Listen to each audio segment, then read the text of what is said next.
Ya, Assalamualaikum warahmatullahi wabarakatuh. Selamat pagi, apa kabar semuanya? Sehat ya? Sehat, Bu. Siap ya? Bu. Siap mengikuti perkuliahan. Sehat, Bu. Bu Silvana rajin banget sih, sesi satu aja udah langsung Vicon. Iya, Bu Silvana memang begitu. Jadi Bu Silvana ingin ketemu dulu terutama di sesi satu karena kita pengen menyamakan dulu persepsi gitu ya. Nah, Vicon itu nggak perlu setiap minggu juga sih.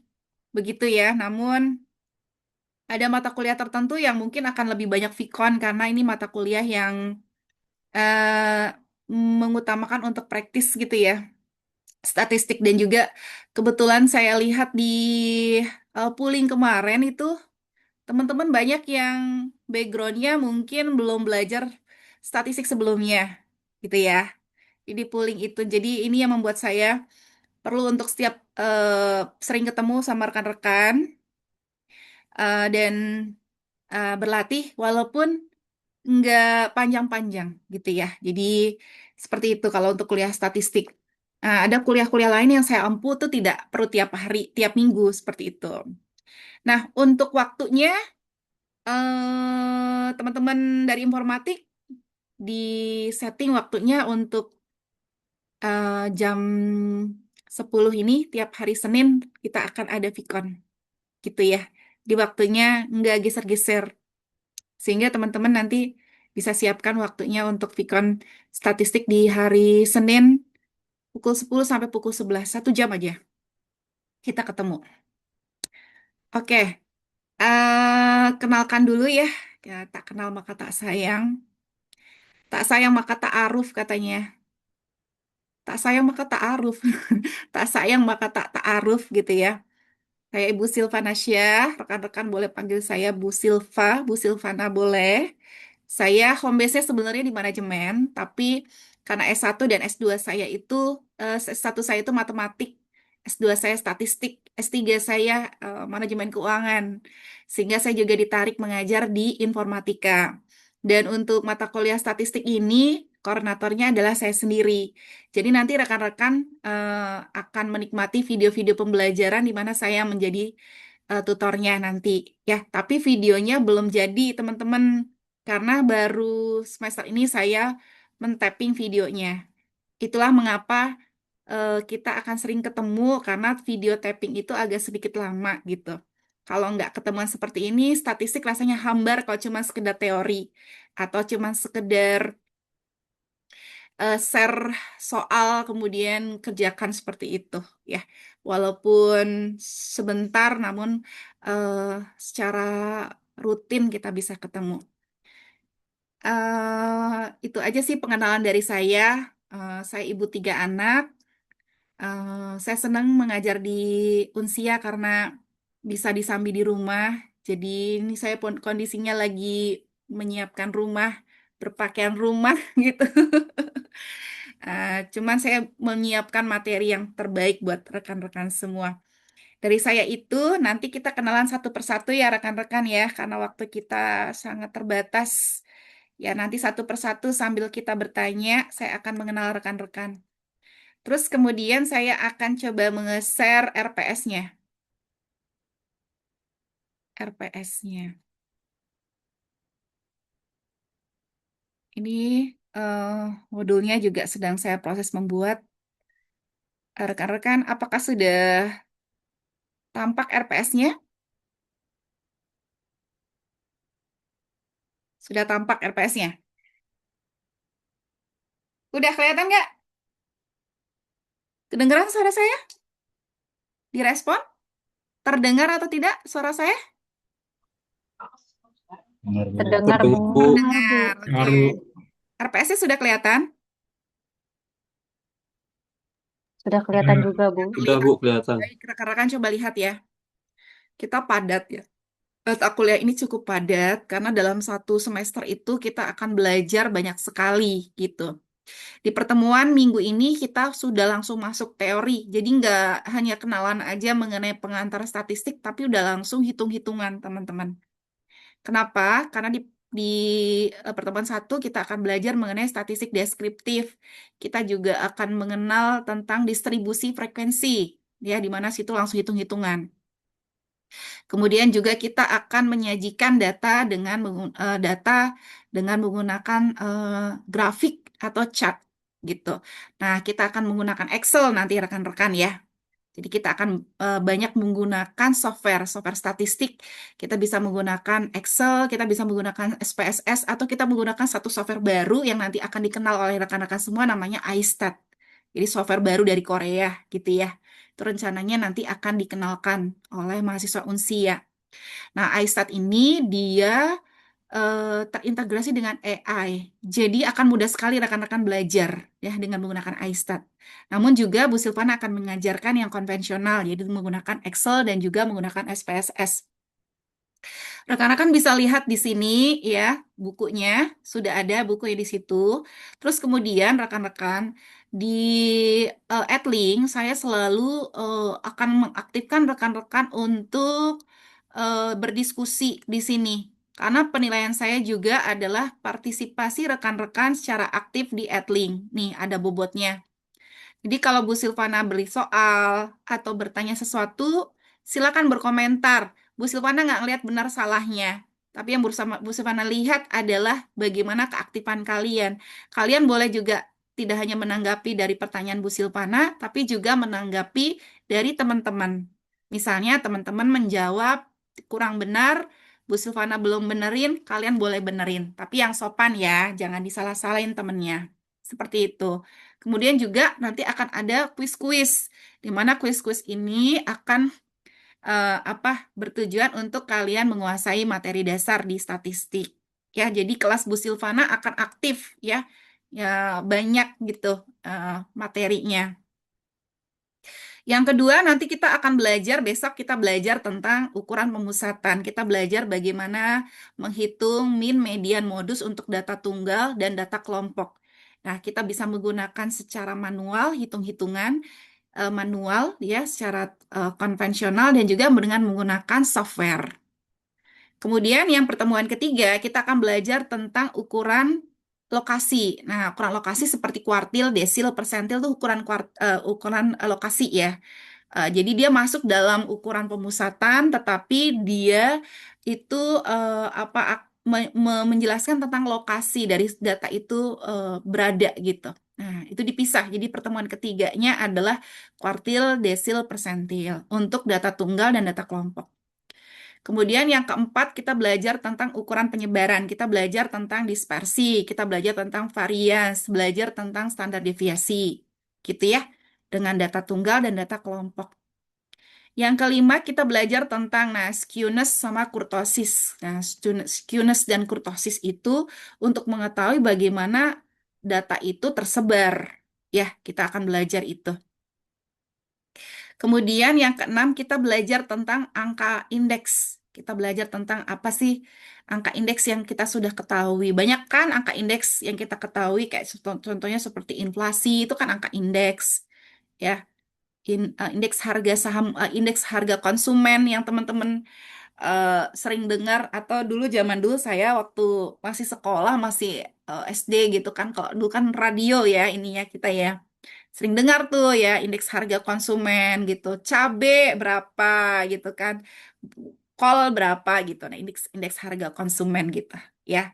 Ya, terus kemudian kayak dan lain-lain. Nah, ini kita belajar tentang indeks harga gitu ya. Dan yang terakhir di sebelum UTS kita akan mendapatkan pendalaman. Jadi teman-teman setelah sebelum UTS akan disiapkan untuk menghadapi UTS seperti itu. Jadi diulang lagi materinya karena materi kan banyak gitu ya. Nanti teman-teman dikasih latihan soal dan di drill soal, terus kemudian nanti kira-kira soalnya yang di drill itu adalah yang nanti keluar di UTS ya rekan-rekan ya. Kemudian UTS, setelah UTS, nah baru kita masuk ke probabilitas. Kan kalian belajar statistik probabilitas ya. Kalau di deskriptif, statistik deskriptif itu larinya tentang yang tadi ukuran pemusatan, ukuran lokasi, kemudian ukuran penyebaran gitu kan. Tapi kalau di sebelum kita masuk ke inferensial gitu ya, pengambilan keputusan, kita harus tahu dulu tentang probabilitas atau teori keputusan dengan menggunakan probabilitas atau teori peluang. Kemudian yang ke-10 kita akan belajar tentang distribusi peluang untuk yang diskrit dan untuk yang kontinu. Nanti kita belajar itu ya. Yang ke-11 kita belajar tentang pengujian hipotesis. Yang ke-12 kita belajar tentang estimasi parameter. Yang ke-13 kita belajar tentang korelasi, ya, analisis korelasi. Kemudian yang ke-14 kita belajar tentang regresi linear sederhana, ya. Dan yang ke-15 yang terakhir kita belajar tentang analisis regresi linear berganda. Dan yang terakhir adalah UAS, gitu ya. Jadi rekan-rekan, setiap kali UAS dan setiap kali UTS, soalnya pasti ada satu soal yang selalu sama, yaitu membuat mind mapping. Mind mapping dari bab 1 sampai bab berapa? Bab yang sebelumnya. Jadi kayak seperti bab 1 ya sampai bab 6 atau bab 7 itu teman-teman bikin mind mapping. Dari situ saya tahu bagaimana cara kalian belajar. Mind mapping tahu kan ya? Jadi bagaimana kalian bisa menghubungkan materi di bab 1 sampai bab 7 ini, itu kalian bikin mind mappingnya. Mind mapping atau konsep berpikir, cara berpikir, ya, peta berpikir karena seperti apa. Nah, itu menggambarnya pakai pulpen aja. Jadi nggak boleh pakai Word, nggak boleh pakai gambar-gambar yang aneh-aneh. Pakai manual, ditulis pakai tangan aja. Habis itu dipoto. Kenapa? Karena saya akan membiasakan rekan-rekan harus punya catatan. Harus biasa menulis. Begitu. Minimal dengan menggunakan mind mapping ini, saya bisa tahu kalian itu belajar atau enggak. Atau setidaknya bagaimana kalian itu bisa membuat strategi dalam belajar. Seperti itu ya rekan-rekan. Jadi di UTS dan di UAS saya selalu tagih mind mapping. Mind mapping untuk bab 1 sampai bab 7 saya tagih di UAS, bab 9 sampai bab 15 saya tagih di UTS, bab 9 sampai 15 saya tagih di UAS, seperti itu. Itu pasti ada soal seperti itu di penugasan seperti itu selain soal materinya. Gitu. Jadi boleh teman-teman dicicil ya. Nanti mind mappingnya boleh dicicil setiap kali satu bab, mind mappingnya dibikin biar tidak kaget. Gitu.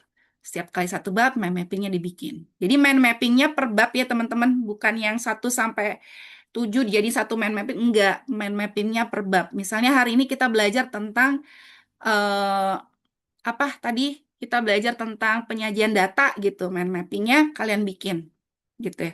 Di dalam kertas ukuran A4 saja. Nih ukuran A4. Ini A4 kosong ya. Nih A4 kosong, kalian bikin mind mapping. Ya, kalian bikin mind mapping. Terus difoto. Jadi kalau ada 7 bab, 7 mind mapping. Begitu ya. Oke, silakan. Ini sudah saya jelaskan mengenai agak putus-putus, Bu. Masih putus-putus nggak suara Ibu? Teman-teman, masih putus-putus suaranya? Oh, ini saya masih putus-putus, Bu. Masih putus-putus nih. Kadang-kadang putus, Bu. Kadang putus Bu, kadang nggak Bu. Oh, oke. Tapi masih bisa dipahamin ya, maksud Ibu ya. Oke, bisa dipahamin ya. Ya, Iya, Bu, bisa, Bu. saya masih aman kok. Ya, oke. Sebelum kita masuk ke materi, silakan teman-teman, saya kasih kesempatan bertanya mengenai tugas, mengenai segala hal sebelum kita masuk ke materi. Silakan. Ada Excel Pratnya, ada Freddy Oktaba Wahyu, ada Indah Nurul Fadila, ada Aditya Firmansyah, ada Agung Aditya Gumilar, ada Cahya Willy Sandi. Ada pertanyaan? Cahya Willy Sandi, kemudian ada Al Qadri, ada Alvin Damara, ada Alif Nur Fajri, Charel Junior Ratu Izin Bu, dari bertanya Bu. AS. Iya, oke. Kalau untuk link recordnya bisa di-share nggak Bu nanti Bu Mm-mm. hasil? Selalu, Oke, selalu saya oke. share. Selalu saya share ya.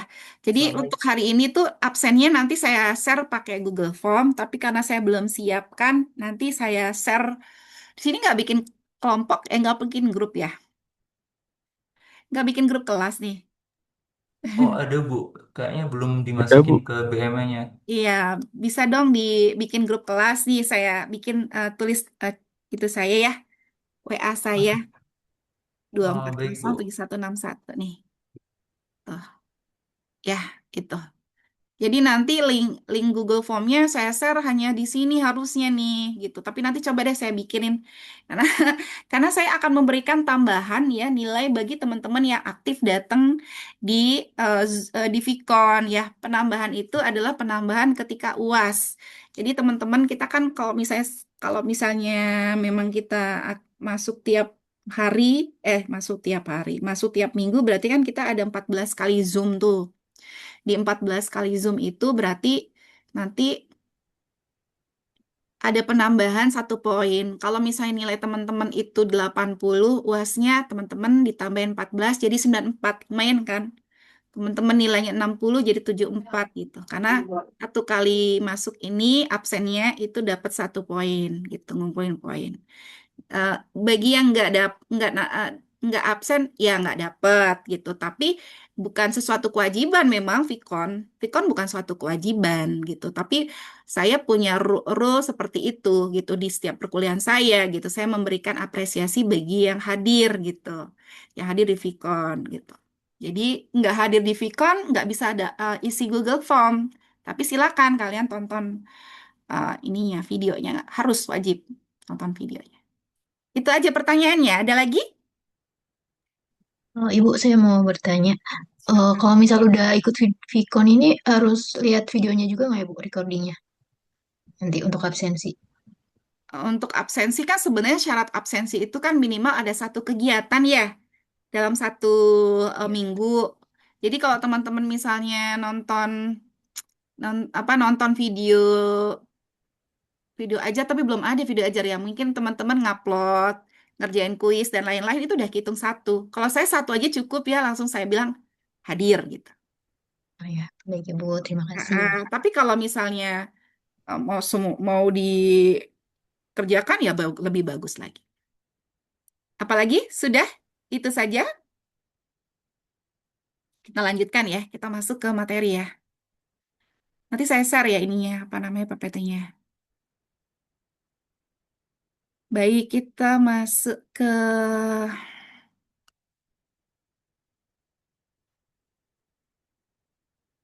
ini teman-teman. Sudah lihat? Udah lihat PPT-nya? Belum. Sudah. Oke, Kita kita mau masuk ke ini ya. Eh, Pengantarnya. Ini adalah indikator pembelajarannya. Nah, ini ya. Jadi kalau kita bicara mengenai hmm, statistik informatika gitu kan. Berarti tentu saja ya, eh, walaupun teman-teman nanti bicara tentang data gitu kan, lebih banyak ke data, sistem, aplikasi gitu kan. Ya, statistika ini juga salah satu tools yang penting untuk teman-teman kuasain gitu. Karena ini juga alat, ini ada dipakai untuk mengolah ya, mengolah data yang teman-teman dapatkan itu gitu kan, menganalisisnya dan sampai mendapatkan keputusan seperti itu. Nah, tadi saya sudah sempat sampaikan ada 2 pendekatan ya di statistik itu. Pendekatan yang pertama adalah statistika deskriptif. Nah, kita di sebelum UTS ini kita belajar statistika deskriptif. Jadi tujuannya adalah untuk eh, apa namanya merangkum informasi. Tujuannya hanya cuma sampai situ. Dia tujuannya adalah untuk merangkum informasi. Jadi belum sampai penarikan keputusan.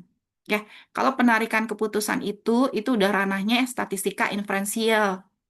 Kalau statistik deskriptif hanya sekedar merangkum atau mengumpulkan informasi dari data. Nah, biasanya akan belajar tentang bagaimana menyajikan data tersebut dengan menggunakan grafik, kemudian melihat bagaimana ukuran pemusatannya, min, median, modus, gitu kan, atau melihat bagaimana standar deviasinya, ukuran penyebarannya seperti apa, kan gitu. Nah, Nah, kalau statistika inferensial itu tujuannya sudah sampai ke menarikan kesimpulan. Makanya dari situ dia menggunakan yang namanya sampel. Ketika kita itu meneliti populasi, kalau populasinya masih terjangkau, kita bisa meneliti populasi gitu kan. Tapi ketika populasi sudah sangat banyak, kita harus menggunakan sampel ya, sampel yang representatif gitu, yang mewakili populasi. Nah, dari sini kita bisa mengambil kesimpulan terhadap apa yang terjadi di populasi dari sampel tersebut. Gitu ya. Jadi ini cakupan dari statistika inferensial nanti yang kita dapatkan setelah UTS. Nah, sekarang banyak sekali kebingungan ya, gitu. Seringkali nih, saya pun kadang ngomong, kuliah apa sih kamu hari ini gitu. Kuliah apa sih yang kamu sekarang ini kuliah apa ya gitu. Kan kadang orang bilang kuliahnya kuliah statistik atau statistika gitu. Nah, kalau statistik dan statistika itu sebenarnya satu hal yang sebenarnya hampir-hampir dalam satu proses yang sama sih sebenarnya, tetapi ada perbedaan ya gitu antara statistik dan statistika. Kalau statistik itu adalah hasil dari statistika gitu ya. Jadi kalau misalnya kamu bicara mengenai statistik bola gitu kan ya, ada statistik corner gitu kan, corner ya, cornernya berapa gitu kan, penaltinya berapa gitu, kemudian dapet kartu merahnya berapa, nah gitu, itu kan hasil dari data tersebut gitu. Nah, sedangkan kalau udah pakai kata-kata A di belakangnya, statistika itu berarti ilmu atau metode ilmiah ya, yang mempelajari tentang tadi pengumpulan data gitu kan, tentang apa analisis data dan sampai pengambilan keputusan gitu. So, kalian sepakat ini kuliah ini ada kuliah statistik atau statistika? Saya mau tanya. Kita kuliah statistika Statistika. probabilitas atau statistik probabilitas yang benar ya? Statistika. Statistika Nah, harusnya probabilitas. statistika probabilitas. Karena kalau statistik itu adalah hasil dari statistika, bagian dari statistika. Tapi statistika itu adalah ilmu pengetahuannya gitu ya. Seperti itu. Nah, nanti kalian dalam statistik itu belajar tentang ada yang namanya sampel sama populasi gitu. Sampel itu bagian dari populasi gitu ya. Jadi statistik itu adalah bagian dari sampel. Jadi kata-kata statistik itu bagian dari sampel. Sedangkan kalau populasi apa gitu? Populasi itu parameter namanya. Jadi statistik itu adalah karakteristik dari sampel gitu ya. Kalau karakteristik dari populasi apa? Parameter. Jadi beda ya antara statistik dengan statistika. Nah, ini kita kenalkan statistik. Kalau kita bicara mengenai statistik, berarti dibicaranya pada sampel. Jadi dia adalah merupakan karakteristik dari sampel statistik itu. Ya, simbolnya dia selalu pakai kata simbol topi begini, topi begini, atau huruf kecil. Sedangkan populasi dia ya populasi berarti kan ibaratnya kan paling besarnya gitu ya Nia. Nah, dia tanpa topi.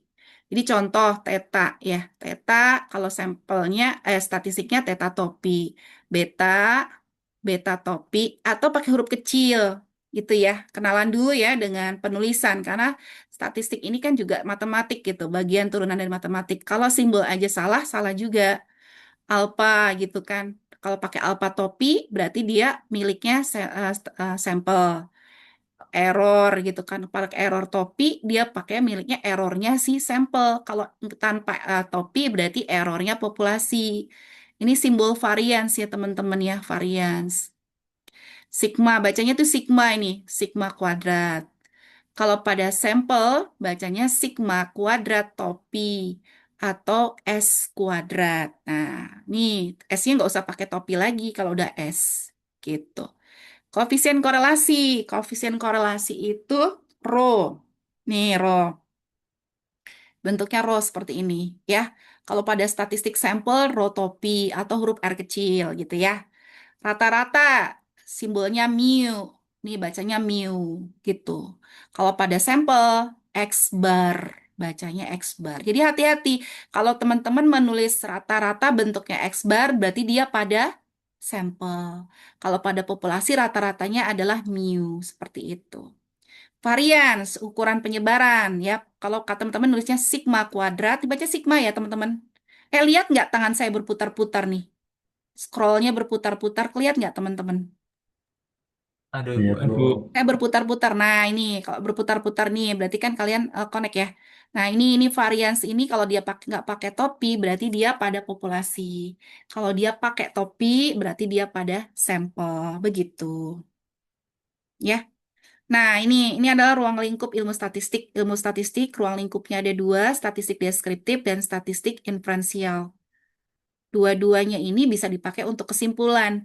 Tetapi kalau kita bicara statistik deskriptif, itu adalah istilahnya cuma mengumpulkan informasi dari data saja, belum sampai untuk keputusan. Namun statistik deskriptif ini juga dijadikan apa namanya pendukung gitu ya untuk keputusan seperti itu. Sedangkan yang untuk mengambil keputusan yang memang di statistika inferensial itu. Nah, dalam statistika inferensial itu dibedakan menjadi dua. Ada yang disebut dengan statistika parametrik dan ada yang disebut dengan statistika non-parametrik.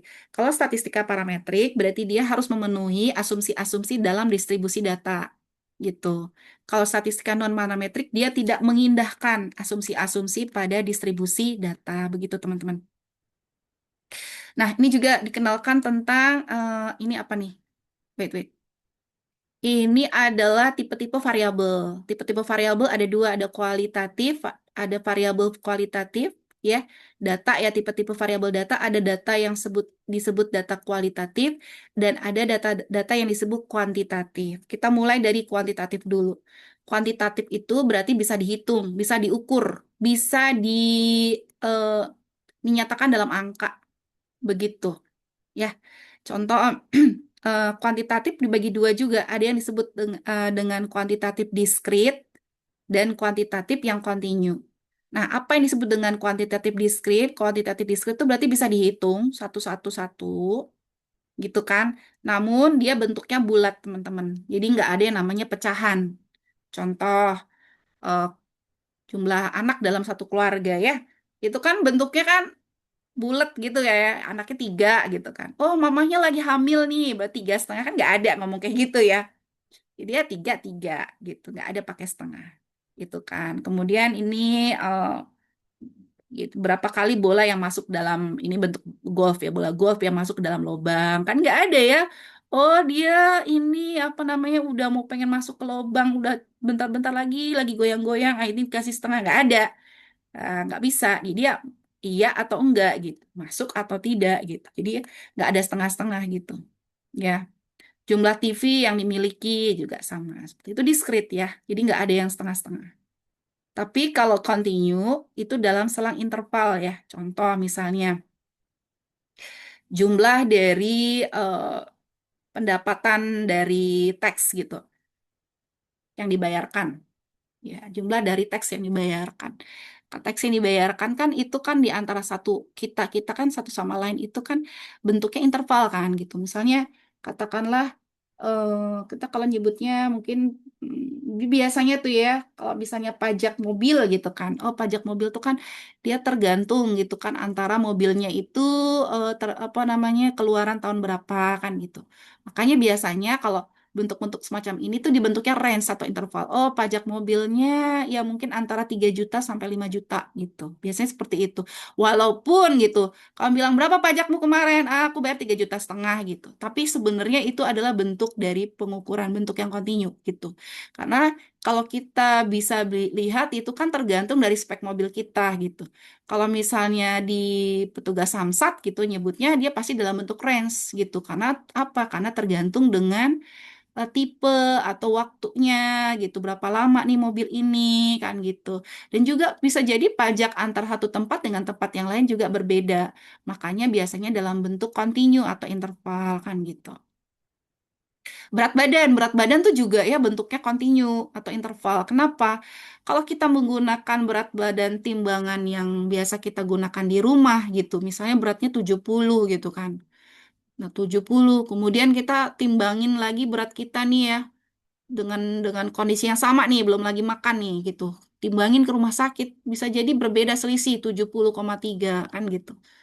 Kita timbang di rumah ibu kita nih, bisa jadi 70,2 kan gitu seperti itu. Nah, makanya bentuk-bentuk semacam ini tuh bentuk-bentuk pengukuran itu tidak bisa dinyatakan dalam satu angka spesifik. Itu harus dibentuk dalam bentuk interval atau disebut kontinu seperti itu. Ya. Nah, kemudian data yang lainnya namanya kualitatif. Kalau kualitatif itu data-data yang sebenarnya dia bentuknya adalah pengkategorian gitu, pengkategorian. Jadi dia itu sebenarnya dari bentuk-bentuk kategori atau kata sifat lah seperti itu ya. Contoh misalnya brand of PC, misalnya apa brand of PC pakai apa? Asus, Samsung gitu kan. Terus kemudian apalagi ya Dell gitu kan dan sebagainya kan kualitatif tuh bentuknya ya. Nah, itu data kualitatif. Tapi bisa nggak Bu di kuantitatif? Bisa. Ya, kita bisa nominalkan, kita bisa kategorikan satu 2 3 gitu. Marital status juga menikah atau tidak, yes or no. Hair color juga ya. Seperti itu tuh data kualitatif. Terus kita Bu, boleh tanya boleh boleh. yang sebelumnya discrete sama continuous itu kan Mm-mm. work of a student kan dia bisa berubah-ubah kan. Tapi Betul. kalau di data discrete itu kan children in a family itu juga bisa nambah kan juga. Nah itu gimana itu? Kan kan pada pada saat ini Mas. Pada saat Oh, ini pada saat itu. kondisinya iya, kondisinya pada saat ini kan children of family kalau tiga tiga ya nggak ada kalau misalnya lagi hamil dibilang 3,5 nggak ada atau dalam bentuk range tuh nggak ada kan dihitung dicacah satu-satu. Oh anak di rumah ini ada satu si Buyung, dua si Cecep, tiga si Dudung, gitu kan seperti itu 1, 2, 3 kan gitu dihitungnya. Tapi kalau berat badan itu dalam waktu kondisi yang sama antara satu timbangan dengan timbangan yang lain itu pasti berbeda-beda. Kalau toh sama, pasti koma di belakangnya berbeda-beda, Mas. Jadi kayak seperti berat Hmm. badan, tinggi badan, itu adalah kontinu. Nah, ini nanti akan membedakan distribusinya dia. Nanti kita belajar distribusi peluangnya. Itu nanti setelah UAS, setelah UTS. Nanti berbeda. Yang diskrit biasanya dia bentuknya seperti Oke. chi-square gitu ya. Hmm. Binomial itu diskrit. Nah, kalau yang kontinu dia udah ke mungkin uji T, distribusi T, distribusi F, dan sebagainya. Itu yang membedakan. Jadi dikenalkan dulu perbedaan dari jenis datanya. Sudah, Oke, sudah, cukup paham Bu. sudah cukup paham Mas ya. Itu membedakan diskrit dengan Makasih, kontinu. Mas. Ada lagi? Nah, ini udah jam berapa nih? Itu 1 jam doang ya janjinya ya. 30 menit. Oke, nih saya cepetin aja. Oke, sekarang kita masuk ke variabel ya, macam-macam variabel. Nah, dalam penelitian kamu pasti sudah kenal, sudah tahu ya ada variabel independen, ada variabel dependen. Kalau variabel independen itu berarti variabel yang mempengaruhi, gitu kan. Variabel yang menyebabkan. Sedangkan variabel independen adalah variabel yang dipengaruhi atau merupakan hasil. Contoh misalnya. Kalau kamu rajin belajar, ya, jam belajar kamu, ya, jumlah jam belajar kamu itu akan mempengaruhi IPK kamu. Berarti variabel sebabnya yang mana? Jumlah jam belajar. Berarti variabel sebabnya adalah atau variabel independennya adalah jumlah jam belajar, ya. Variabel dependen atau variabel hasilnya adalah jumlah IPK seperti itu. Ya, jadi contohnya ini. Contoh kualitas sistem gitu kan, kemudahan pengguna gitu kan dalam satu aplikasi gitu kan dan keamanan data ternyata bisa mempengaruhi kepuasan user kan gitu. Nah, itu. Jadi mana yang duluan muncul itu variabel sebab atau variabel independen dan hasilnya itu adalah variabel dependen ya seperti itu. Nah, paham ya? Variabel independen dan variabel dependen sebab akibat. Kemudian yang kedua adalah variabel, kok bisa nggak bisa next sih? Yang kedua adalah variabel, ini kok hang saya? Wait, wait, wait ya.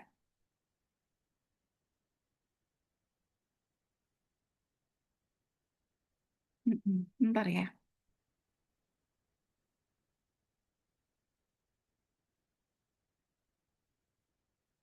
Yang kedua adalah variabel moderator, teman-teman. Ya, variabel moderator itu apa?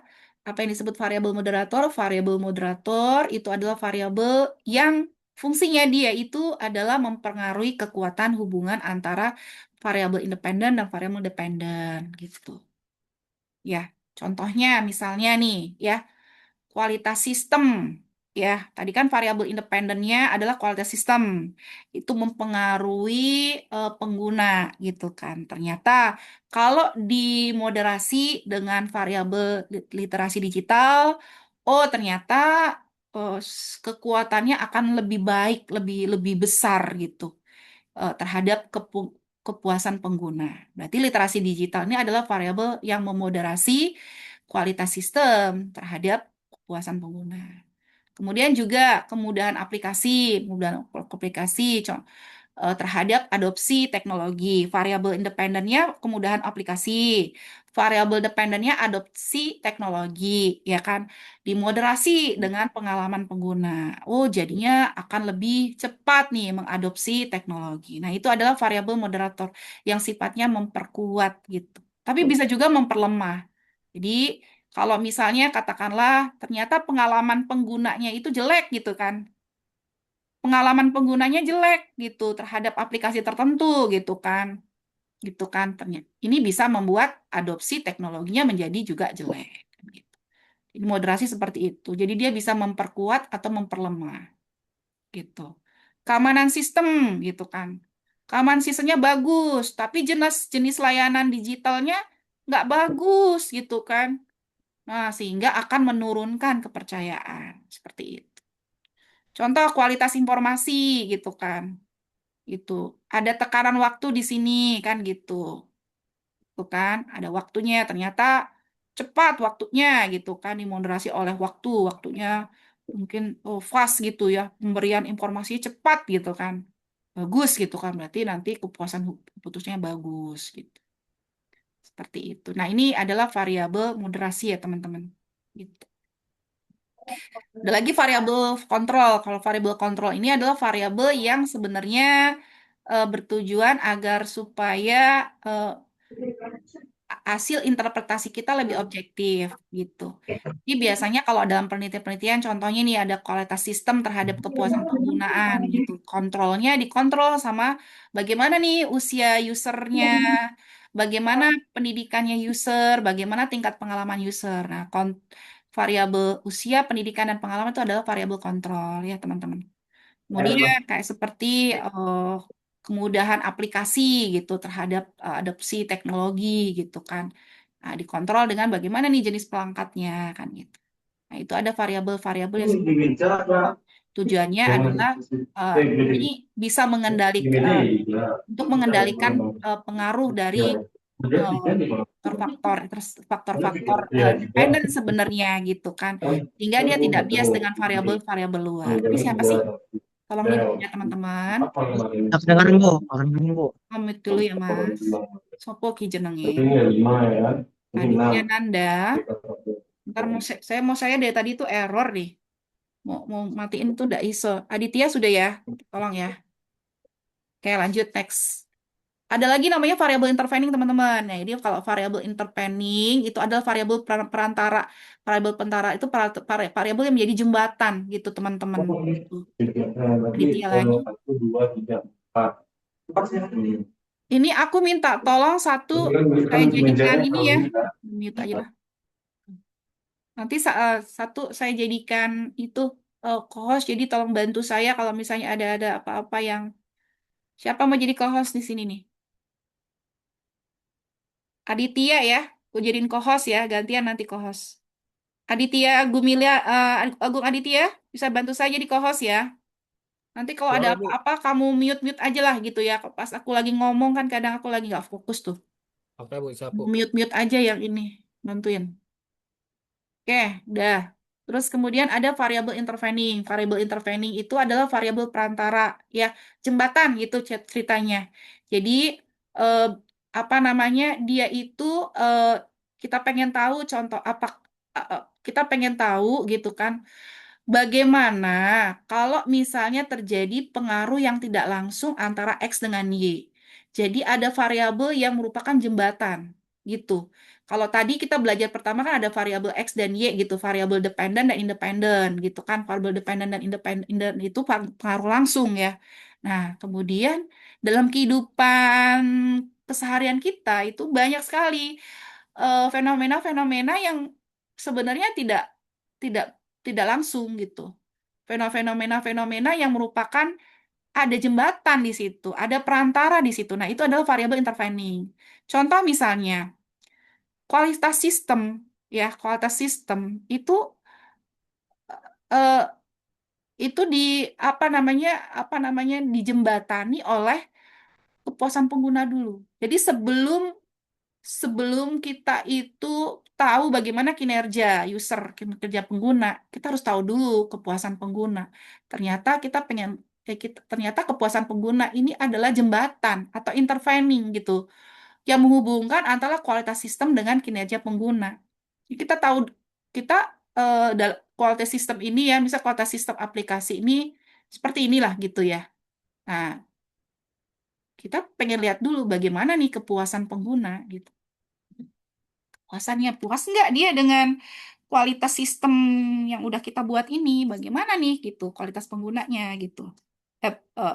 Usernya bagaimana nih kepuasannya gitu. Nah, dari situ kita bisa tahu nih kinerja dari eh, sistem tersebut gitu. Ya, terus kemudian juga dan banyak macam ya di sini seperti kualitas informasi gitu kan, kualitas informasi gitu berpengaruh dengan kualitas keputusan. Nah, kita lihat dulu nih bagaimana nih pemahaman user terhadap eh, pemahamannya gitu terhadap informasi tersebut gitu. Nah, kira-kira apa namanya dengan adanya pemahaman ini gitu kan apakah dia mempengaruhi kualitas keputusan gitu ya. Jadi teman-teman ini informasi aja ya jadi teman-teman wawasan gitu ya. Selama ini kan teman-teman taunya mungkin variabel-variabel independen dependen gitu kan. Tapi ternyata variabel itu banyak ya teman-teman. Seperti itu. Kalau nanti misalnya teman-teman skripsi itu diperbolehkan menggunakan data sampel gitu kan. Saya nggak tahu informatik boleh apa enggak gitu selain bikin web gitu kan atau bikin program gitu bisa teman-teman melakukan penelitian primer. Jadi teman-teman bisa melihat mengenai kepuasan dari user gitu dengan menggunakan kuesioner. Nah, ini statistik bisa dipakai gitu dengan menggunakan regresi linear berganda atau menggunakan structural equation modeling ya gitu. Kemudian nih tipis-tipis cepet-cepet aja nih. Jenis data tadi udah tahu ya, ada kuantitatif, ada data kualitatif, kemudian sumber data dibagi menjadi data primer dan data sekunder ya. Data primer berarti data itu dikumpulkan langsung oleh kita sendiri peneliti dan data sekunder berarti datanya itu sudah ada, sudah tersedia sebelumnya, kemudian kita ambil gitu. Populasi dibagi dua, ada populasi terhingga, ada populasi yang infinite yang tidak terhingga ya. Kemudian sampel adalah bagian dari populasi. Kenapa sampel itu perlu digunakan? Digunakan untuk efisiensi waktu, biaya, dan juga memudahkan kita untuk analisis. Coba bayangkan, ketika kamu mengambil penelitian tentang kepuasan user gitu kan di Indonesia gitu. Mungkinkah kita itu meneliti untuk semuanya? Sangat sangat memakan waktu biaya dan lain sebagainya. Makanya kita butuh yang namanya sampel. Nah, sampel yang baik itu sampel yang merepresentasikan populasi sehingga pengambilan sampel itu ada tekniknya, ada caranya, ada metodenya. Nanti kita pelajarin ya. Seperti itu. Skala. Oke. Di jam berapa ya? Sebentar. 9. Oke, baik. Skala ada dibagi menjadi 4 ya teman-teman. Ada skala nominal ya. Skala nominal itu berarti skala yang dia itu dikategorikan tapi dia urutan itu tidak diperhatikan. Contoh misalnya eh, ini gampangan aja lah lampu lalu lintas gitu ya. Lampu lalu lintas itu kan merah kuning hijau gitu kan. Merah satu, kuning dua, hijau tiga. Nah, bukan berarti si hijau ini lebih tinggi statusnya dengan merah gitu. Enggak. Jadi urutan satu 2 3 ya cuman just a number gitu. Cuman ngurutin aja gitu. Laki-laki perempuan. Laki-laki satu, perempuan dua. Bukan berarti perempuan lebih tinggi statusnya dari laki-laki. Enggak kan. Just a number. Nah, itu adalah nominal. Terus yang kedua, ordinal. Ordinal itu ada urutannya. Urutannya, contoh misalnya tingkat kepuasan user, ya kan? Satu, sangat tidak puas. Dua, tidak puas. Tiga, netral. Empat, puas. Tiga, sangat puas. Lima, sangat puas. Itu dua, tiga, empat, lima itu kan ada urutannya. Ada peringkatnya seperti itu. Nah, itu disebut dengan ordinal, ya. Sudah naik tahap ya dari nominal. Kemudian yang ketiga interval. Nah, interval itu sudah mulai nih ya. Sudah mulai ada dia milik urutan, jaraknya sama, tapi yang terpenting adalah dia tidak punya titik nol yang absolut. Contoh seperti apa? Suhu. Suhu kan di dunia ini kan ada 4 ya. Celcius, apa aja suhu? Suhu di dunia ini ada apa aja sih, teman-teman? Suhu apa aja tuh? Suhu Fahrenheit, Celsius, Bu. Fahrenheit, Celcius, Fahrenheit, Fahrenheit, Kelvin, Kelvin, Ya, Mur. Reaumur. Reaumur. Bagus. Saya mau tanya, apakah ada suhu suhu itu punya titik mutlak mutlak nggak? Nol. Saya mau tanya, 0 derajat itu apakah benar-benar mengindikasikan nol yang sesungguhnya? 0 derajat deh. 0 derajat Celcius. Beneran nggak? Nol. Nol beneran nggak itu? Coba 0 derajat Celcius kalau dipindahin ke Dia nggak nol sih, Bu. Fahrenheit, ke Kelvin. Dia jadi 32 kayaknya ke Fahrenheit. Nah, 0 derajat Celcius bukan nol mutlak kan? Kenapa? Karena kalau dipindahin ke Kelvin, ada suhunya kan? Yuk. Iya, kalau dipindahin ke Fahrenheit, ya seperti itu. Jadi, 0 derajat Celcius itu suhu itu tidak punya titik nol mutlak. Kenapa? Coba, kalau ini kan masuk ke kulkas 0 derajat Celcius gitu ya. Kita kedinginan gitu kan. Tapi pada hakikatnya 0 derajat Celciusnya si Celcius, kalau kita convert ke suhu yang lain, bukan nol. Ya, itu berarti bukan titik nol yang absolut. Contoh misalnya waktu ya. Saya mau tanya, ada nggak tanggal ya? Tanggal ya, tanggal. Tanggalan ya, tanggalan di kalender. Ada nggak tanggal 0? nggak ada.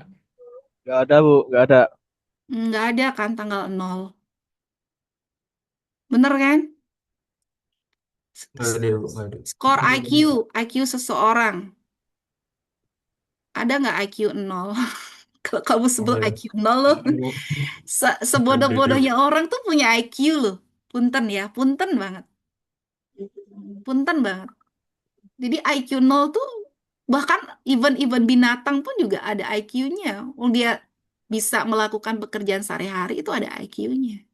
IQ 0 tuh nggak ada. Ya, itu berarti dia itu skala interval. Ya, itu skala interval. Kenapa? Dia tidak punya titik nol absolut. Nah, sebaliknya kalau rasio, dia punya titik nol absolut. Gampang. Jumlah user, nolnya jumlah user itu memang nol. Indikasinya memang tidak ada user kan. Ya kan? Waktu respon nol, nol, 0 detik ya. Itu berarti ya nol. Transaksinya nol. Ya nggak ada transaksinya. Nolnya ada. Nolnya nggak ada nol absolut gitu, teman-teman. Ya gitu ya membedakannya ya. Nanti dibikin mind mappingnya ya, teman-teman. Dari sekarang bikin mind mapping. Udah ini latihan sendiri ya. Ini latihan sendiri. Nah, sekarang saya mau masuk ke sini nih. Ini nyampe nggak ya? Bismillah nyampe lah. Nyampe lah. Saya stop share dulu. Mudah-mudahan nyampe. Kita masuk ke grafik ya. Ini mau saya nih harus ganti ganti baterai. Lanjut ya. Oke, teman-teman, kita masuk ke sini aja deh. Yuk. Ini kan belum dapat PPT-nya, nanti saya kasih PPT-nya. Kita masuk ke distribusi frekuensi, rekan-rekan ya.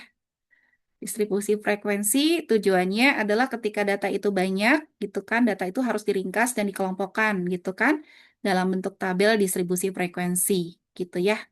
Tapi dengan catatan kalau datanya sedikit, nggak perlu distribusi frekuensi.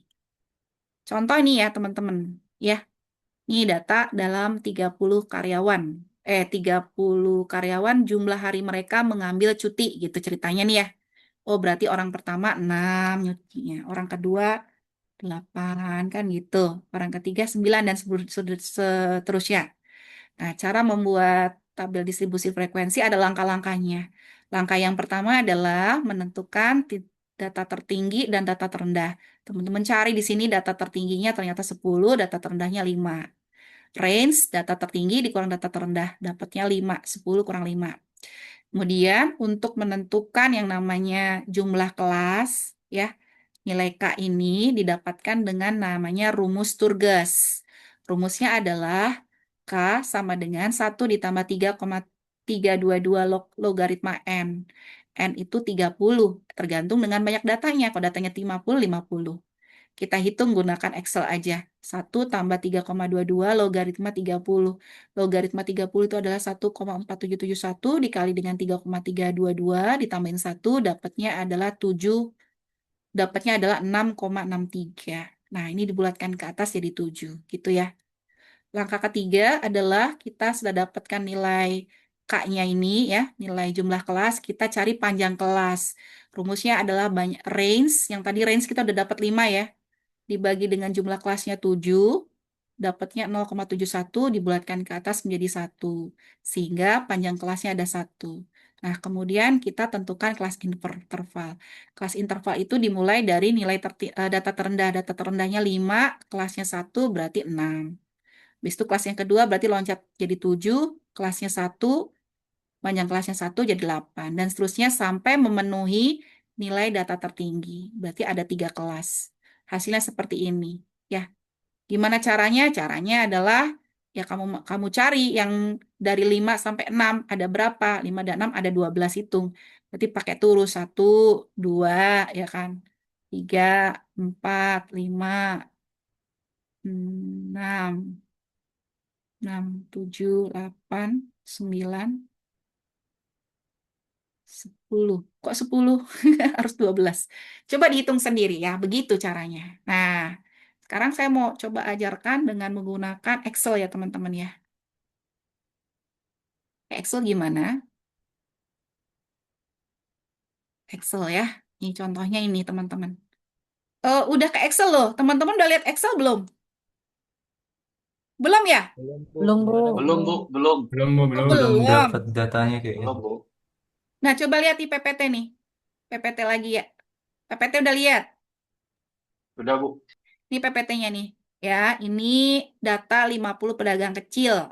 Ya, ini ada 50 data teman-teman. Ya. Nah, kita sekarang gunakan Excel ya teman-teman. Kalau tadi kan kita manual nih, gitu kan. Kita gunakan Excel aja. Ya. Caranya bagaimana teman-teman? Sama awalnya teman-teman mengidentifikasi dulu data tertingginya yang mana? 146 ya.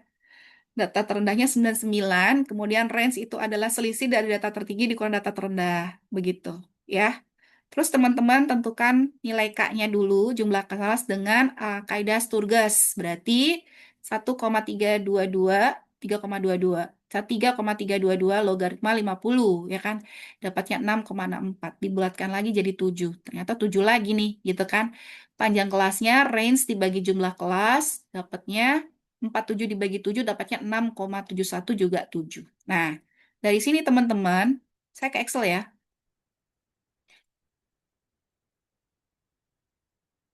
Udah lihat belum? Excel.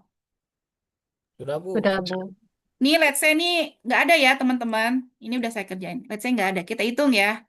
Nah, teman-teman kan di sini kan kelasnya kan ada 7 ya. Iya kan? Kelasnya 7. Kita tulis dulu 7 ya. Kita tulis dulu. Ini saya umpetin ya. Hmm, gimana nih biar hilang? Nah, tuh. Ya, ya. 1, 2, 3, 4, 5, 6, 7 ya. Kan gitu. Oke. Nah, terus kemudian di sini berarti kan kelasnya ya. Nah, oke. Nah, terus kemudian di sini interval kelas ya, interval kelas. Di sini batas bawahnya berarti yang minimalnya berapa? 99. Kan gitu, teman-teman ya. Ya kan? 99. Terus apa lagi, teman-teman? Panjang kelasnya berapa, teman-teman? 7 ya? 7 kan?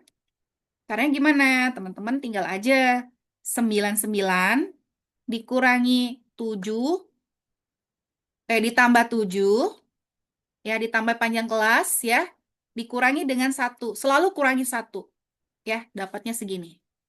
Gitu. Terus teman-teman iniin, terus di sini teman-teman lanjutin. Habis 105, 106 ya. Nah, gitu. Di sininya batas atasnya 112. Ini panjang kelasnya ada 7 nih ya. Kemudian di sini habis 112, 113.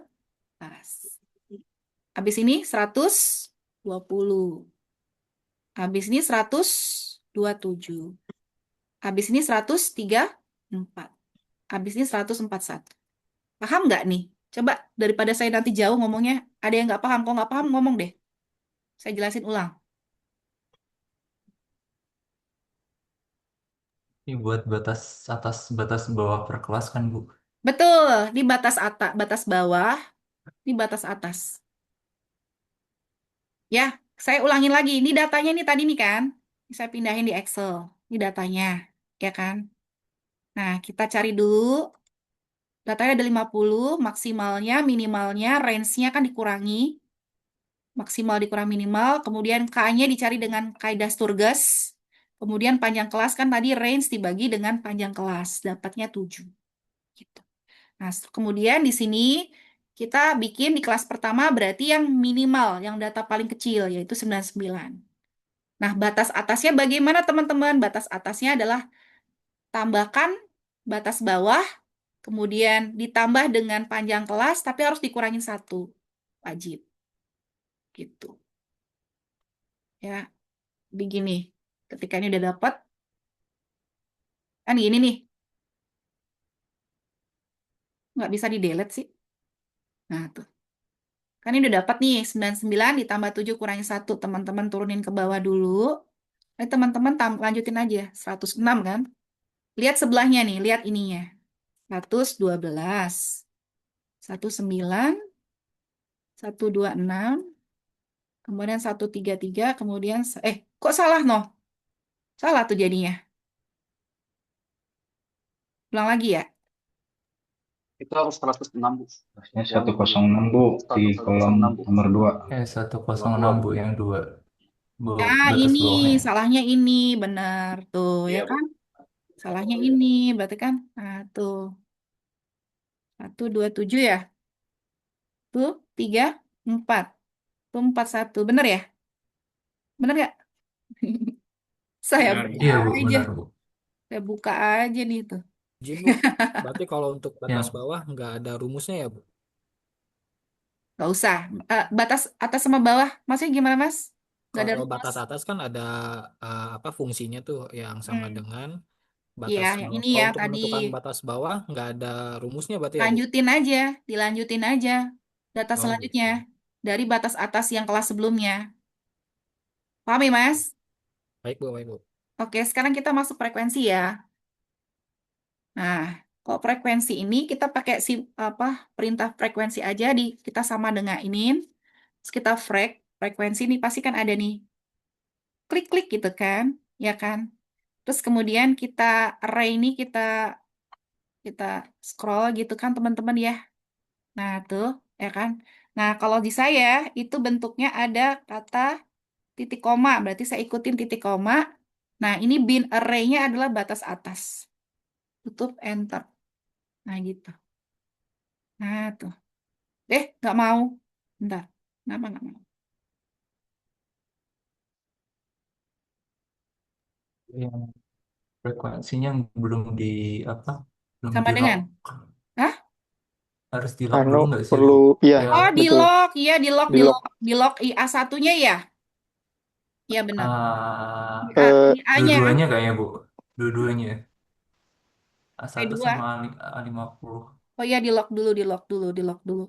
Ini kan, Kabelnya ini harus di lock dikunci dulu ya dua-duanya teman-teman. makanya. A-nya di lock dulu, dikasih string ya, dikasih string ya. Gini kan? Bener apa salah? Ya, harusnya gitu Ya, sih, Bu. dikasih dolar, Bu. Coba deh. Dolar, dolar. Gak mau sih. Kiri kanannya kasih dolar semua, Bu, biar ngelock semua tuh ininya, kabelnya. Hmm? Angka sama hurufnya di lock semua tuh, kasih dolar kiri kanan. Hurufnya kasih dolar, Ini juga. angkanya juga kasih Angkanya dolar. kasih dolar juga. Angkanya juga, Bu, Oh, angkanya. angkanya kasih dolar juga, Mas. Iya, iya, Bu. Biar nggak Angkanya kasih jalan-jalan dolar ya. juga. Iya. Oke. Begini. Setelah satu nggak usah pakai dolar, Bu. Jadi dolar, huruf, dolar lagi, tabelnya, angkanya. Nih, kalau saya malah Dolar A, begitu jalan loh, do- Mas. do- Nih, kita dolar A, masing-masing dolar ya. satu aja, Bu. Nih, kita masing-masing ya. Nih, kita semuanya punya teknik masing-masing sih. Iya, Kalau saya siap, ngitung Bu. nih, kalau saya nih gini itu. Jadi tanpa itu, tapi saya pakai titik dua, Mas. I1 sampai ini gitu. Jadi misal nih saya Itu pakai berarti buat rumusnya satu-satu kali, Bu. Nggak bisa ditarik. Kalau ditarik dia dolar apa namanya? Tabelnya juga geser tuh. enggak nih aku tarik sih. Coba, Bu. Tarik nih aku. Nih, Oh, tarik kalau juga pakai ya. cara ini frekuensi, Frekuensi. frekuensi ya kan? Ya, Frekuensi tabelnya. data array-nya nih, gini kan, nih, Ya, gitu kan. ya. Atau enggak, ini, Bu. Pencapa setelah diblok, pencet F4 dulu, Bu. Sebelum ke Iya. sebelah. F4, Gua Bu. ambil F4 dulu ya. Ya, F4 biar ngelock semuanya. Nah, ini Baru gini. baru titik koma. Ini kali ya? Tuh. Nggak bisa. Oh, enggak, Bu. Enggak, Bu. Ini pakai aja. FN F4 Bu, FN Jadi, F4. FN F4. Jadi gini dah, aku oh, contek ini aja ya. Aku jadi berubah ya, siap, aku Bu. jadi bingung. Iya, Udah, pokoknya siap, Bu. coba kamu cari di YouTube gimana caranya. Siap. Jadi gini, saya tambahkan satu nih interval kelas ya. Interval kelas ini saya pakai yang bentuknya ini, saya menggunakan concatenate gitu. Jadi saya bikin gini Mas, apa namanya? Jadi kayak bentuknya tuh di merge gitu loh. Ya kan batas atas batas bawahnya gitu. Dipakai perintah concatenate gitu. Ya. Nanti saya kasih ini ya, silakan teman-teman pelajarin ya. Nih, pelajarin lah ya. Saya delete ya. Pelajarin sendiri coba nih, nanti ini. Nah, ini kalau frekuensi ini nggak pakai kata-kata string kok saya sih langsung dapet aja gitu. Gitu. Ya, silakan dipelajarin. Siap, Bu. Macet, Bu. Maaf, Bu, bisa bergabung. Bu, baru gabung masih kerja ya nggak apa-apa. Oh ya, Bu, Nah, mau tanya dong, Bu. boleh, boleh, boleh. Itu kan max-nya itu 146. Kenapa batas atasnya bisa 147 ya, Bu? Karena kan panjang kelasnya kan kita kasih 7, Mas. Oh, oke. Berarti... Mm-mm. ya, ya udah. Ya, Ya, tapi kan paham-paham. 146 masuk di dalam range 141 sampai 147. Nggak apa-apa. Oh, oke, oke. Ya, Nggak paham, apa-apa, Bu. jadi nggak apa-apa. Even misalnya nih, kamu batas bawahnya nggak bikin 99, tapi bikin 95, nggak apa-apa juga. Tapi nanti akan berbeda juga loh hasilnya gitu. Tergantung kamu bikin tabel distribusi frekuensinya seperti apa. Paham nggak maksudnya? Ini kan aku mulai dari Iya, Bu. 99 ya. Iya, Bu. Misal aku mulai dari 95, boleh nggak? Boleh aja. Nanti akan berbeda nanti hasilnya. Gitu. Jadi statistik itu kan sebenarnya kan nggak mesti harus. Kalau pada ini ya, kalau menurut saya tergantung kita menyajikan. Kalau penyajian tabel distribusimu yang berbeda, berbeda juga nanti hasilnya. Tapi itu akan kayak pendekatan gitu, Mas, gitu. Nggak jauh terlalu jauh gitu hasilnya. Ya, seperti tadi pertanyaannya itu bagus sekali. Kenapa nggak 146? Ya, karena kita mulai batas bawahnya 147, panjang kelasnya itu 7, ya hasilnya 147. Gitu. Tapi kan 146 kan masuk dalam range itu. Begitu. Oke? Bu, mau nanya, Bu. Mm-mm. Apakah itu angkanya dimulai jauh atau berdekatan dengan angka yang dari batas itu, Bu? Maksimal itu gitu? Nah, itu nggak ada patokan, Mas. Yang penting dalam satu kelas interval itu harus memuat data. Tidak boleh nol frekuensinya. Jadi teman-teman kalau pengen bikin 90 berapa? 99 ada banyak gak ya di sini? Saya mulai dari 90 lah, let's say gitu kan. Berarti kan 97, tapi nggak ada ya. 90 sampai 96 nggak ada ya. 95 lah misalnya. 95 itu kan berarti nanti batas atasnya kan mundur kan. 95 tambah 6 kan 100, 95 tambah 6, 101 ya. Nah, kan nanti berubah kan frekuensinya. Begitu. Tidak ada patokan ya, Mas. Jadi yang kita lihat adalah kamu menyajikan tabel distribusi frekuensi yang mana, nanti yang dianalisis yang sesuai dengan tabel distribusi kamu. Begitu. Kecuali Oke, baik, Bu. kalau menggunakan software. Kalau software kan dia kan ada kok ada programnya gitu loh, Mas. Dia udah punya defaultnya berapa gitu. Nanti saya juga kalau teman-teman misalnya mengerjakan secara manual, terserah teman-teman seperti teman-teman menentukan batas bawahnya yang mana gitu. Nggak saklek, nggak sesuai dengan kunci salah, nggak kayak gitu. Nggak bisa. Paham, Mas? Ya, bisa lanjut ya? Hmm? Bisa lanjut? Halo, denger nggak nih? Jangan-jangan nggak denger aku ngomong. Ya, Bu, lanjut, Bu. Jelas Dengar, ya? Bu. Baik, kita tinggal dikit lagi ya. Kita belajar tentang penyajian data. Line, diagram garis, diagram batang, diagram pie, histogram, stem leaf. Nah, sekarang kita pakai data ini aja. Yang pertama adalah saya ingin menyajikan data garis ya. Gampang mungkin teman-teman ya, bikin grafik garis. Kalau dia dalam distribusi frekuensi, teman-teman, yang inilah yang kita pakai. Jangan ini, yang bentuknya interval kasih ini. Jadi, rumus concatenate ini harus dipakai ya, teman-teman. Ya, kita gambar ya. Ya, kita mulai. Ini sudah ada sih sebelumnya, tapi nggak apa-apa ya, teman-teman ya. Kita contek aja nanti. Insert, yang garis dulu ya. Oh, chart, garis ini aja deh, teman-teman tuh. Nah, ini tuh lihat ya. Aksis Y-nya, aksis X-nya, sumbu X-nya tuh bentuknya adalah interval gitu. Ini yang benar. Karena bentuk kita kan sudah distribusi frekuensi. Jadi nggak boleh lagi bentuknya satuan. Harus dalam distribusi frekuensi. Ya, nah, kelihatan ya? Ini ya, tuh, ya. Nih, yang grafik batang, line. Oke, yang pertama itu udah. Kedua, sebentar ada chat. Lanjut, Bu, ya, lanjut. Terus yang kedua itu adalah grafik bar. Bar itu grafik batang. Insert. Ya, kita recommended chartnya mana ya? Yang batang. Semudah itu teman-teman ya. Jagolah teman-teman main Excel. Jagolah. Teman-teman pengen nunjukin berapa frekuensinya kan gitu ya. Tinggal teman-teman klik kanan. Terus kemudian atau sini. Nah, itu kan datanya. Nah, tuh tunjukin. Terus saya suka dikasih data di atasnya gitu. Hilangin juga nggak apa-apa. Ya, hilangin tulisan frekuensinya aja juga nggak apa-apa. Kemudian diedit-edit lagi, ditambahkan aksis title. Kasih nama, misalnya ini frekuensi, ya kan. Nah, dimainkan ya. Jadi lebih informatif. Mau warna dirubah juga boleh. Silakan dimainkan. Persediaan gula. Tuh, gitu ya teman-teman. Tuh. Nah, mainkan ya. Kemudian pie chart juga. Nih, kita copy nih. Jadi harus pakai kayak ginian teman-teman tuh. Harus ada intervalnya, dimainkan intervalnya. Insert pie chart. Pie chart itu gini, tapi kita ambil yang pie. Kalau ini kan circle ya, lingkaran ya. Satu dimensi, kita ambil yang 2 dimensi. Saya suka yang bentuknya begini, teman-teman. Tuh. Ya, tuh. Nanti ditugasin ya, bikin ini ya. Datanya nanti dikasih. Bentar nih. Nggak rapi. Kebanyakan tools di layar saya. Tuh kan. Oh, kan. Ribet.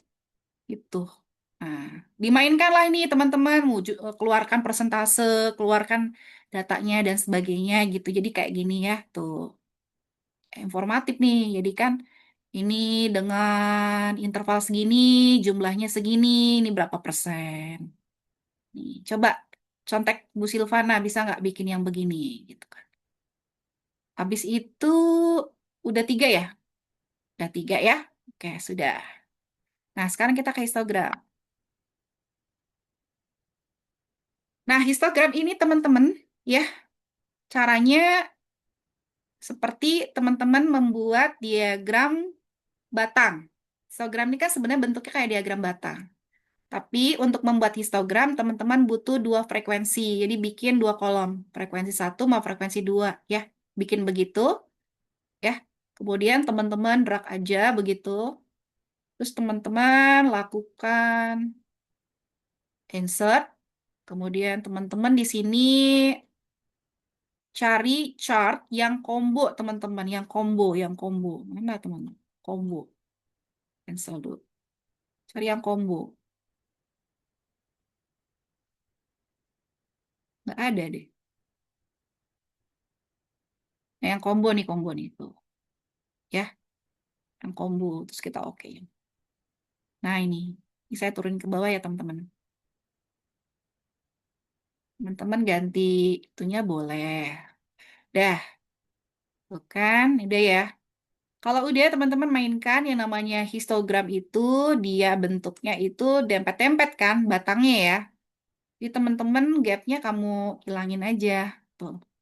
Eh, betul. Nah, tuh. Tambahin malah ya. Tuh. Nah, itu. Kemudian teman-teman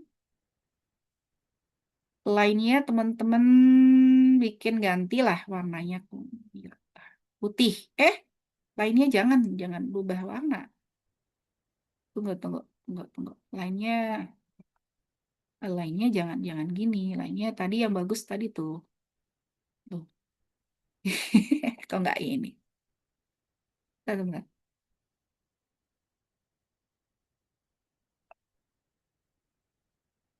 Nah, jelas.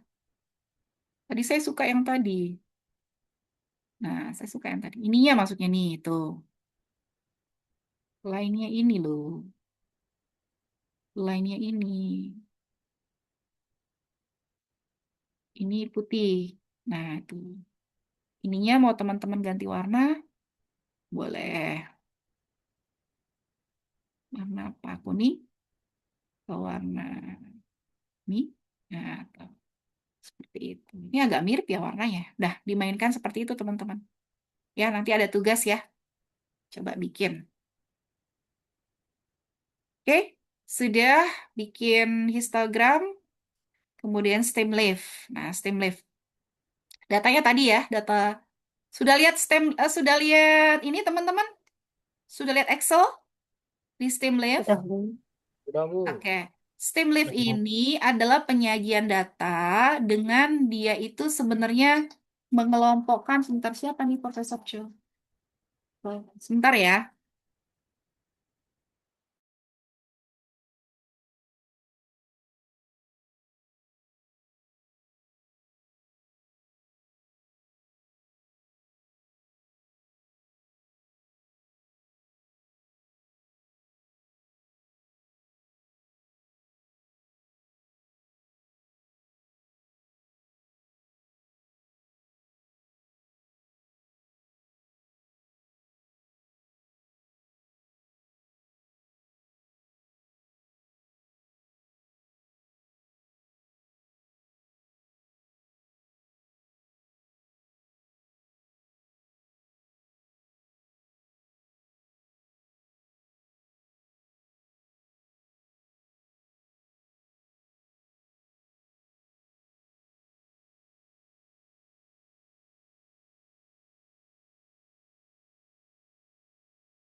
Maaf ya, Ibu tadi barusan ditelepon dari rektor.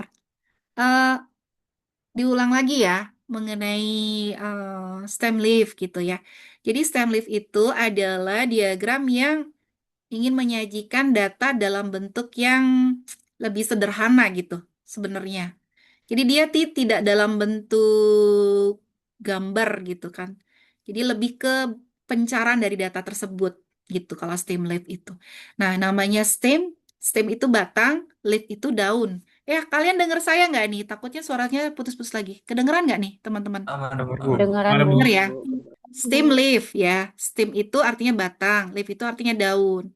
Kalau batang itu adalah bentuk yang lebih besar atau kalau dalam bentuk angka dia itu adalah bilangan yang lebih besar daripada daun. Nah, gampangnya gini, daun itu selalu bentuknya adalah satuan. Ingat ya, daun bentuknya selalu satuan. Sedangkan batang sisanya dari daun. Jadi kalau bentuknya ini yang namanya leaf, satuan, itu kalau namanya bilangan satuan, itu kan bilangan itu terdiri dari 0, 1, 2, 3, 4, 5 sampai 9. Ya nggak satuan itu? Betul nggak? 10 sendiri itu satuannya berapa? Saya mau tanya. 10 itu satuannya berapa teman-teman? 1 dan 0, Bu. Kok 1 dan 0? Oh, Satuannya 10 itu 10, Bu. apa? 1 sampai 10 kan? Satu. Enggak. Satuannya 10 itu apa? Satuannya 10 itu apa? Ayo, 1 dan 10. Satuannya yang mana? 1 itu apa? Ini 0, Bu. kuliah, ini 0, kuliah. Bu. 0, Bu. 0, Bu. 0. 0, Bu. Satuan itu, Astaga. 10 itu satuannya 0. 10 Puluhannya itu 1. adalah puluhan. Puluhan. Satunya Puluhan puluhan. 1. Gimana sih? Ya kan? Betul ya? Nah, kalau 99, ya, puluhannya 9, Bu. apa? 9. 9, Bu. Nah, satuannya 9 ya. 9. 102 puluhannya 0, Bu. 10. 10. 10. 10. 10. Satuannya 2, 2. 2. ya kan? 124 puluhannya 20. 12. 12. 12. 12. Satuannya 4. Kita mindsetnya mindset ini aja, bukan mindset bilangan kotak bilangan ya. Ini mindsetnya stem leaf. Jadi leaf itu satuannya, batang itu sisanya. Nah, kalau dia maksimalnya itu, minimalnya itu 99, berarti batangnya 90-an atau 9. Ya. Daunnya, ya terserah. Kalau maksimalnya itu 146, berarti batangnya 14. Ngerti ya? Kemudian sisanya adalah satuannya. Nah, kalau cara biasa, teman-teman itu begini. Satu-satu teman-teman urutin dari terendah sampai tertinggi. Kemudian teman-teman masukin di batang yang mana. Ya, contoh, ini 90-an lah ibarat. Ini kan batangnya 90-an. Oh, 90-annya ada 99 sama 99. 100, ya kan? Berarti 10. Ini kan 100, berarti kan 0. 101, 1, 102, 2, dan seterusnya. 120, berarti kan 12. Ya, 12. 122, 122, dan seterusnya. Gitu ya, teman-teman. Nah, ini kan manual. Ini manual. Nah, di Excel ada cara ininya. Caranya pakai rumus. Gitu. Rumusnya bagaimana? Rumusnya ini, teman-teman. Panjang rumusnya. Ini saya hitung ulang lagi ya. Di sini ya. Nah, rumusnya tuh gini. Jadi dia pakai yang namanya... Oh, sorry. Nah, ini saya copy aja. Nah, copy. Ini nggak mau ya. Dia maunya di sini. Ya udah sini aja deh. Nih, dia pakai repetition, ya. Kemudian Dia mulai dari angka 0 sampai 1. Karena yang namanya satuan itu kan dari 0 sampai 1. Dia mengenali dari data yang ada di sini, gitu kan, mana saja satuan-satuannya. Jadi dia akan repetition dari 0 sampai 9, gitu. Jadi repetition, count if, kemudian diakses ya datanya dari 1 sampai 50, kemudian titik koma, kemudian dikalikan dengan 10 ditambah dengan 0, gitu. Terus 1, gitu. Jadi ini sama, nanti ke sini sampai 9. Nanti coba latihan ya teman-teman. Saya nggak bisa jelasin ini ya, langsung gitu. Coba teman-teman latihan. Jadi teman-teman nanti terus, kemudian teman-teman nanti turunin di sort begitu, nanti hasilnya sama dengan kalau teman-teman cari manual. Begitu. Nah, ini teman-teman latihan ya. Ini saya kasih di Jatuhnya lebih ribet ya, Bu. Itu sebenarnya buat apa sih Steamlit ini? Steamlit ini tujuannya adalah untuk menyajikan data. Jadi lebih sederhana. Jadi kalau data kamu tuh banyak, sampai 200, kamu bisa melihat sebarannya. Oh, ternyata kalau kamu lihat deh data ini ya 50 ya. 99-nya ada 2, ya enggak? Hmm. 100-nya ada 1. Ya kan, Mas? 101 ada berapa nih? Satu ada 1. Ya, Ada 1. 106 ada berapa? ada 2. Ada 2. Ada 2. 130 ada berapa? Ada 2. 128 ada berapa? Nggak ada. Nggak ada. 145 ada berapa? Nggak ada. Nah, gitu. Itu tujuannya. Paham nggak? Iya, Bu. Mungkin tapi semisal datanya lebih dari ini nih, nggak ratusan, udah jadi ribuan lagi. Itu pakainya ke grafik yang lain atau gimana, Bu? Bisa pakai Streamlit juga. Pakai Streamlit juga. Tapi saya sarankan teman-teman jangan lagi manual, tapi kita gunakan rumus di Excel ini. Nah, di software-software ada kok yang sudah otomatis mengeluarkan ini, gitu. Seperti di iStat ya, itu ada. Tapi saya belum ajarkan di sini. Nanti saya ajarkan ketika sudah sampai inferensial. Bagus pertanyaannya, Mas Kritis. Oke, baik. Izin Udah Bu, ya, bertanya, Bu. teman-teman ya. Tadi 1 jam, jadi kita panjang nih. Tapi berkesan kan belajarannya? Kesan, Bu. Ya, Bu, Hah? masuk, Bu. Ya, Iya, Bu, masuk, Bu. berkesan, Bu.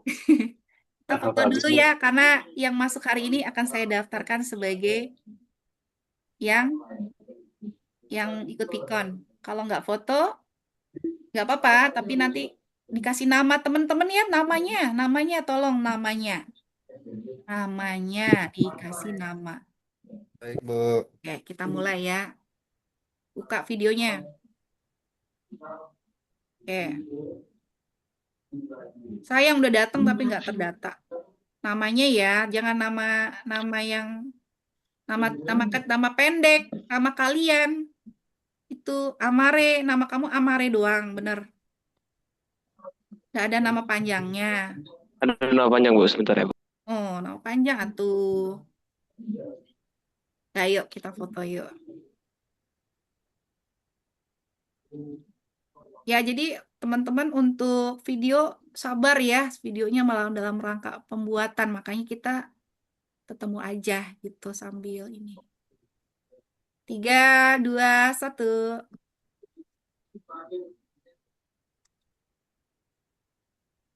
Satu lagi. 3, 2, 1. Oke, terima kasih banyak atas kehadirannya rekan-rekan semuanya. Sampai jumpa. Sama-sama, Bu. Terima Sampai kasih, Bu. jumpa. Terima kasih, kasih, Bu. Bu. Wabillahi taufiq Terima kasih, walhidayah. Bu. Wassalamualaikum Terima warahmatullahi kasih, Bu. wabarakatuh. Terima kasih, Bu. Waalaikumsalam. Waalaikumsalam.